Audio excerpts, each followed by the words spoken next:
안녕하세요. 집코노미TV 허란 기자입니다. 오늘은 문홍철 DB금융투자 연구위원님 모시고 금리 얘기 나누겠습니다. 안녕하세요. 네, 안녕하세요. 여의도의 금리 환율 전문가로 알려져 있으신데 2016년도에 마이너스 금리 시대라는 책을 쓰셨어요. 그리고 올해 정말 한국도 제로 금리에 접어들면서 이제 정말 마이너스 금리 시대가 열렸다라는 게 피부로 와닿는데 그렇죠. 그때와 지금 무엇이 좀 달라졌나요?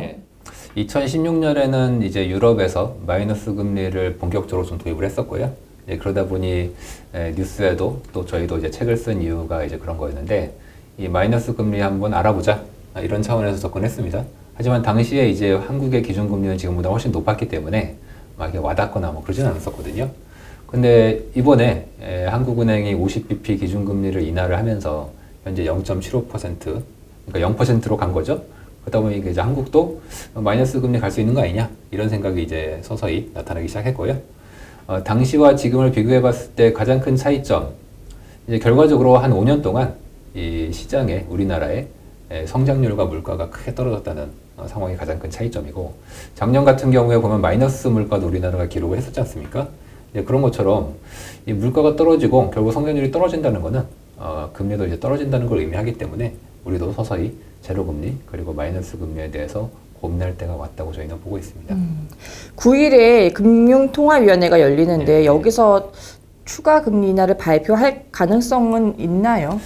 지금 시장에서는 약간 전망이 조금 갈리고요.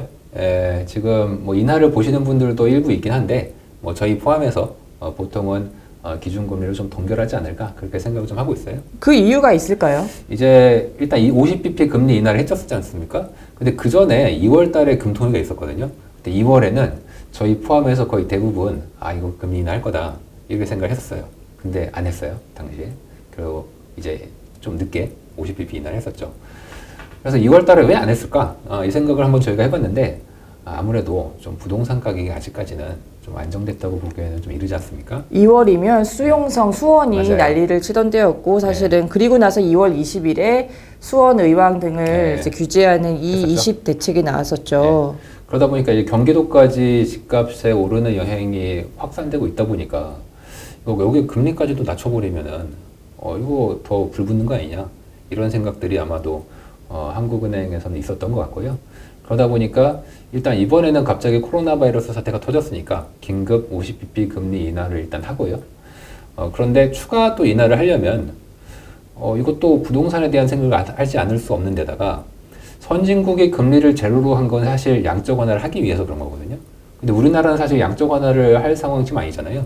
그럼 이런 상황에서 과연 금리를 인하하는 게 의미가 있냐 이런 문제가 또 있고, 또 금리 인하를 해서 우리가 뭐 경제가 살아날 거냐 그런 상황은 아닌 거죠. 지금은 사실 이제 문제가 금리 레벨보다는 어떤 회사들의 크레딧 채권의 문제 그리고 유동성이 좀 부족하다는 거 이런 게 문제이기 때문에 특정 기업들에 대한 그리고 이제 위기에 처한 유동성 리스크에 처한 어떤 소상공인들이나 이제 기업에 대한 지원 이쪽에 좀 더 포커스를 맞춰야 된다는 얘기죠. 그러다 보니까 추가 금리 인하는 저희는 좀 어렵지 않나 이렇게 봅니다. 연구위원님께서 이제 금리를 인하를 해도 이제 양적 완화를 진짜 하지 않는 이상은 실익이 뭐 크지 않다 이런 얘기를 해주신 것 같은데 금리 인하의 실익이 별로 없는 건가요? 우리나라는 일단 뭐 우리한테 직접 물어보면 되죠. 과연 금리를 인하하면 기업들이 투자나 고용을 늘릴 것인가? 혹은 금리를 인하를 하면 내가 대출을 엄청 받아서 집을 살 것인가? 근데 사실 대출은 지금 받을 수가 없지 않습니까? 대출은 막혀 있죠. 기업들도 사실 돈이 사실은 많아요. 그러다 보니까 금리를 낮춘다고 해서 투자나 고용을 현재로서는 이제 늘린다는 게 기대하기는 좀 어려운 거고, 지금의 상황은 이제 그것보다는 좀 더 돈이 어떤 위기 상황에서 경색이 일어난 지역들이 이제 있기 때문에 그쪽에 물꼬를 틀어주는 방향으로 이제 쓸 것 같고요. 이게 선진국들은 양적 완화를 하기 전에 반드시 제로 금리를 가야 돼요. 이유가 뭐죠? 이제 그게 이제 왜 그러냐면 양적 완화라는 거는 이제 어떤 채권을 시장에서 직접 중앙은행이 사는 거지 않습니까? 채권을 사는 이유는 금리를 낮추기 위해서 그러는 거예요. 근데 양적 완화 이 제로 금리를 먼저 가야죠. 제로 금리라는 거는 일단 일회물 금리지 않습니까? 근데 시장에서 우리가 사는 거는 그것보다 긴 채권. 혹은 뭐 유럽 같은 경우는 회사채도 삽니다. 그러면은 이건 장기금리 금리가 떨어지겠죠. 그래서 우리가 제로 금리로 간다는 거는 이제 일회물 단기 금리만 빵으로 간다는 얘기고, 좀 더 긴 채권의 금리를 낮추기 위해서는 직접 그 채권을 갖다 사는 거죠. 그리고 회사채를 살 경우에 회사채 금리를 직접 낮출 수 있는 거죠. 그 미국에서는 이제 정말 위험에 빠진 기업들의 이제 네. 회사채 그리고 더 나아가서 이제 뭐 아직 발표는 안 했지만 네. CLO 네. 등등까지 이제 사들이기 위해서 일단은 제로 금리부터 만들어 놓고 시작을 한 맞습니다. 거라는 거죠. 하지만 우리 정부 입장에서는 네. 아직 회사채 매입 이런 거에 대해서 적극적으로 나선 게 네. 아닌 거죠. 아닌 거고 일단 한국이 과연 양적 완화를 할 수 있냐 굉장히 큰 논란이 있습니다. 왜 그렇죠? 기업을 살린다 측면에서요? 그거는 이제 그 이후의 문제고 과연 한국이 양적 완화를 해서 유동성을 풀었을 때 과연 외국인 투자자가 가만히 있을 것인가? 그리고 외환 시장이 과연 안정적일 것인가? 미국이나 유럽 같은 이제 기축통화라고 하죠. 글로벌리 많이 쓰이고 있는 통화. 얘네들은 뭐 금리가 낮든 높든 막 살 거 아니에요. 그런데 과연 한국 같은 나라는 원화를 쓰는데 과연 원화 채권이라는 게 이런 식으로 무한정 유동성을 풀어서 유동성을 푼다는 얘기는 돈이 흔해진다는 얘기지 않습니까? 흔해지는 건 싸지기 때문에 한국에서 돈을 풀었다? 그럼 이거 원화가 약해지는 거고 그렇다면 원화가 약해질 때 환율은 많이 오를 텐데 외환시장이 과연 안정될 것인가? 이 리스크가 이제 있단 말이죠. 이거에 대해서 이제 시장에서도 그렇고 굉장히 논란이 많기 때문에 한국은 아직까지는 중론이 뭐 많은 높으신 분들이 얘기하는 게 그런 거잖아요. 한국은 금리 낮추고 양적 완화하면 원화 약해지고 외국인 다 빠져나가고 뭐 또 유동성 리스크가 생긴다. 외환시장 불안해진다. 그래서 못한다. 이렇게 생각하시는 분들이 여전히 굉장히 많아요. 예, 그러다 보니까 아직까지 양적 완화에 대해서는 한국은행도 굉장히 보수적으로 생각하고 있는 것 같습니다. 금리 인하를 했을 때 한쪽에서는 부동산 쪽에 자금이 흘러갈까 걱정이고 예. 또 한쪽에서는 이제 환율이 원달러 환율이 튈까봐 그래서 걱정이고 네. 이 걱정이 있음에도 불구하고 금리 인하를 해야 됐던 거는 어쨌든 코로나 때문에 미국에서 금리 인하를 했고 있고. 한국에서도 거기에 보조를 맞춰야 되는 상황. 그렇죠. 그러면 진짜 실이익은 금리를 인하해서 어쨌든 돈이 어느 정도 돌게끔 투자를 어느 정도 하게끔 그걸 유도하기 위한 거였네요. 맞습니다. 예, 맞습니다. 근데 지금 상황에서는 아직 이 두 가지가 예. 더 이제 그 음의 효과가 더 클 수 있으니까 조심한다 이렇게 보면 되겠네요. 예, 그 금리가 이렇게 내려갔는데 예. 그 개인들의 주택담보대출 금리도 예. 그럼 과연 따라 내려가는 거냐? 예. 근데 이제 오히려 오를 수 있다. 그렇죠. 이 가능성이 있단 말이에요. 예. 언제 그럴 수 있는 거예요? 보통 이제 사실 뭐 정책적 영향을 많이 받습니다. 여기도 스프레드의 개념이 나오는데 기준금리를 낮췄어요. 지금 이제 보통 CD 금리 혹은 코픽스 연동으로 많이 받으실 텐데 되게 낮습니다. 낮은데 요거에 이제 스프레드를 붙이죠. 그래서 나의 대출 금리가 이렇게 결정이 됩니다. 근데 이 스프레드는 사실 가상금리라 그래서 나의 이제 뭐 월급, 신용도, 뭐 그 은행에 갖고 있는 계좌 등등 그 은행이 결정하는 거고 이거는 뭔가 시장에서 붙이는 가상금리 이걸로 받아들이고 있었는데 맞습니다. 왜 정책에 영향을 받는 거죠? 그거는 이제 교과서에 나오는 얘기고 우리가 뭐 산타 할아버지가 있습니까 없습니까? 없죠. 산타 할아버지가 있다고 믿으면 굉장히 영혼이 맑으실 분인 거고 세상에 교과서대로 흘러가진 않죠. 분명히 은행에 어떤 생각이 영향을 미칠 텐데 우리나라를 왜 금융기관이라고 하는지 아십니까? 그렇죠. 그러니까 정부의 입김이 세고 영향이 세니까 기관이라는 말을 붙이죠. 원래 이제 기관이란 금융사죠. 원래는 그렇죠. 금융회사. 왜 금융기관이라고 하냐? 정부의 입김이 분명히 있기 때문이고 거의 대부분의 은행의 최대 주주는 현재 정부지 않습니까? 그러니까 얘기를 안 들을 수가 없죠. 주택 시장에서 사실 이 가격에 크게 영향을 미치는 것 중에 하나가 금리인데요. 뭐 지금 이제 제로 금리대로 내려와 있긴 한데 이게 그러면은 아주 장기적으로 이런 초저금리 시대로 갈 것이냐? 이거를 좀 역사적으로 그 역사적인 흐름에서 좀 봐주신다면. 긴 흐름에서 뭐 이건 단순히 1, 2년의 얘기가 아니라 앞으로 예를 들어서 5년, 10년을 봤을 때 과연 금리가 계속 이렇게 낮을 것이냐 혹은 마이너스로 갈 것이냐 라고 생각을 한다면 저는 계속 낮아지는 쪽으로 가는 게 현재로서는 더 설득력이 있는 것 같습니다. 장기적으로 봤을 때 금리가 기조적으로 오른다. 이러려면 가능한 요소가 딱 한 가지입니다. 인플레이션이 와야 돼요. 인플레이션이. 그 인플레이션이 오기 위해선 사람들이 인구가 더 늘어나고 생산 가능 인구가 더 늘어나고 사람들이 정말 소득이 늘어서 더 많이 쓰고 혹은 어떤 공장을 만드는 사람들이 이거 도저히 나 장사 안 돼서 문 닫아야겠다. 그러면서 공급이 줄어들고 이럴 때 인플레이션이 나타날 수가 있습니다. 그런데 제가 긴 흐름에서 인구 구조와 전 세계적인 공급 능력을 바라보면 일단 인구는 당연히 노령층 인구가 늘어나고 전 세계에서 가장 인구가 많은 중국마저도 지금 노령화가 빠르게 다가오고 있지 않습니까? 반면에 공급 능력을 보시면은 지금 전 세계 노는 공장들이 엄청 많아요. 그럼 그 얘기는 그 물건의 가격이 오르기가 어렵다는 얘기입니다. 또 사람들은 다들 늙어가니까 저도 과거에 뭐 20, 30대 생각해서 지금 보면은 별로 하고 싶은 게 없어요. 옛날 20, 30대는 정말 막 이것저것 차도 사고 싶고 뭐 카메라도 사고 싶고 되게 사고 싶은 게 많았는데 나이 드니까 별로 하고 싶은 게 없더라고요. 그냥 집에서 조용히 넷플릭스 영화나 보면서 뭐 인터넷 서핑이나 하는 이런 유튜브나 보는 이런 상황인데 이게 결국 전 세계적으로 굉장히 디플레로 갈 수밖에 없다는 얘기입니다. 디플레는 곧 저금리예요. 그러다 보니까 뭐 우리나라 사실 지금 제가 말씀드린 거에서 벗어난 게 없잖아요. 저는 그래서 큰 흐름에서도 금리가 오르기는 기조적으로 뭐 아주 장기적으로 오르기는 어렵지 않나 이렇게 봅니다. 그러니까 물가만 따지면 물가 상승, 즉 인플레가 네. 급등하는 네. 경우가 없다라고 보면 네. 그럼 자산 가격도 네. 급등하는 경우가 없을 것이냐? 그거는 조금 다릅니다. 오. 네, 그건 좀 달라요.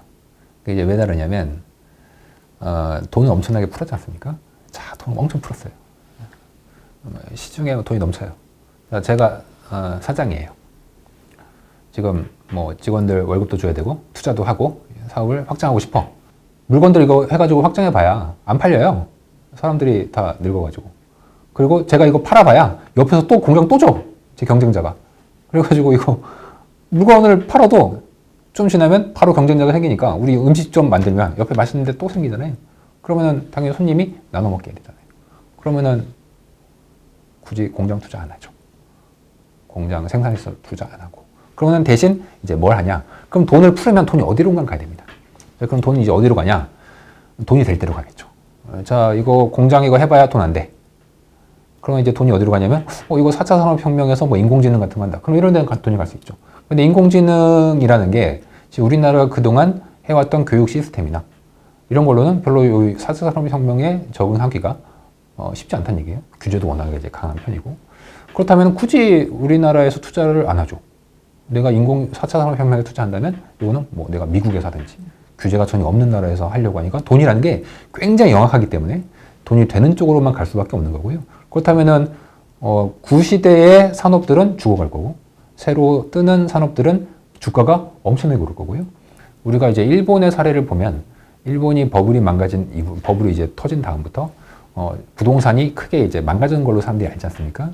근데 실제 그 일본의 부동산을 조사해 보면 지방 부동산 및 도쿄 외곽 지역의 부동산은 상당히 떨어진 게 맞아요. 가령 이제 옛날에 우리가 그 짱구 영화를 보면 그 만화를 보면은 짱구 아빠가 사는 지역이 그 서울로 치면은 약간 경기도에 있는 도시입니다.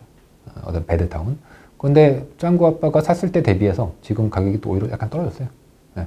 반면 그 도쿄 중심부의 이 콘도미니움이라고 하는 한국으로 치면 이제 아파트거든요. 이쪽의 가격은 처음엔 떨어지다가 다시 2000년대 들어서 다시 오르고 있습니다. 한번 생각해 보세요. 서울도 봤을 때 내가 돈이 있다면 돈의 가치를 반드시 지켜야 될 텐데 이 돈이 과연 어디에 투자를 할 것인가? 그러면 지방의 부동산 아니겠죠. 아무리 생각해도. 근데 서울은 오히려 사람이 늙으면 더 도시로 들어오게 돼 있습니다. 네? 요즘 뭐 전원주택 좋다고 해서 전원주택 가신 분들 다시 팔고 들어오고 있어요. 왜냐면 관리하기도 힘들고 노인들은 병원이 바로 옆에 있어야 되고 인프라가 있어야 되기 때문에 그런 면에서 오히려 서울 내에 있는 핵심 지역의 아파트가 불황과 디플레이션을 막아줄 수 있는 굉장히 중요한 자산이 될 수 있다는 거죠. 도쿄가 그랬듯이. 주택 시장에서의 거의 인공지능 4차 산업혁명 같은 테마주가 이제 서울 핵심 지역이 될 수 있겠네요. 그렇죠. 그런데 이제 전체적으로 보면요. 아까 디플레가 장기화될 거다라고 보셨단 말인데 초저금리 시대가 장기화될 것이다. 네, 맞습니다. 그렇다는 얘기는 이제 전반적인 분위기가 이게 수요가 조금 침체되는 분위기로 갈 텐데 그런데 어떻게 자산 가격만 뭐 특정 자산이겠지만 특정 지역의 특정 자산 가격만 이렇게 오를 수 있겠느냐? 양극화죠. 엄청난 양극화. 자, 자산은 크게 이제 세 가지로 나눕니다.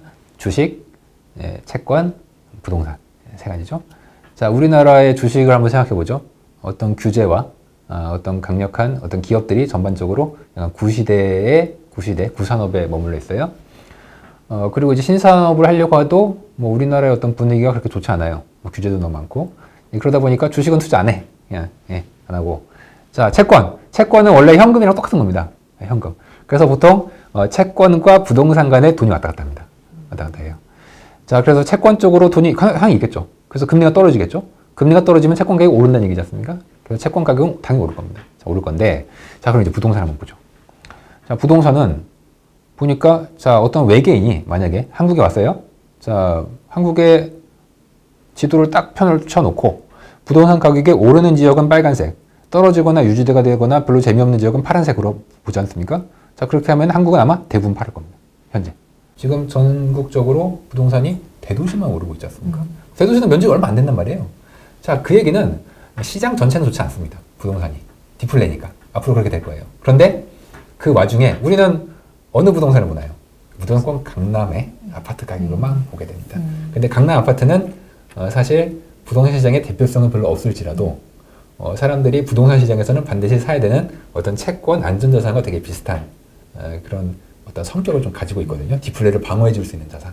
그렇기 때문에 채권 이거 금리도 얼마 안 되고 이거 사느니 이 디플레를 방어하려면 그래도 서울 부동산이지. 이런 생각을 할 수 있을 가능성이 있고 이런 면에서 아마 자산 가격도 어마어마한 양극화가 진행될 가능성이 높습니다. 이제 장기적인 이제 경기 침체로 인해서 강남 아파트 가격에 타격을 입을 것이다라고 얘기하시는 전문가들도 있는데 오히려 반대로 장기적인 경기 침체에 이제 방어막으로 강남 아파트의 희소성이 있기 때문에 가격이 더 오를 수 있다. 이렇게 얘기해 주셨네요. 그렇죠. 네, 지금까지 문홍철 DB금융투자 연구위원님 모시고 부동산과 금리에 대해서 얘기 나눠봤습니다. 감사합니다.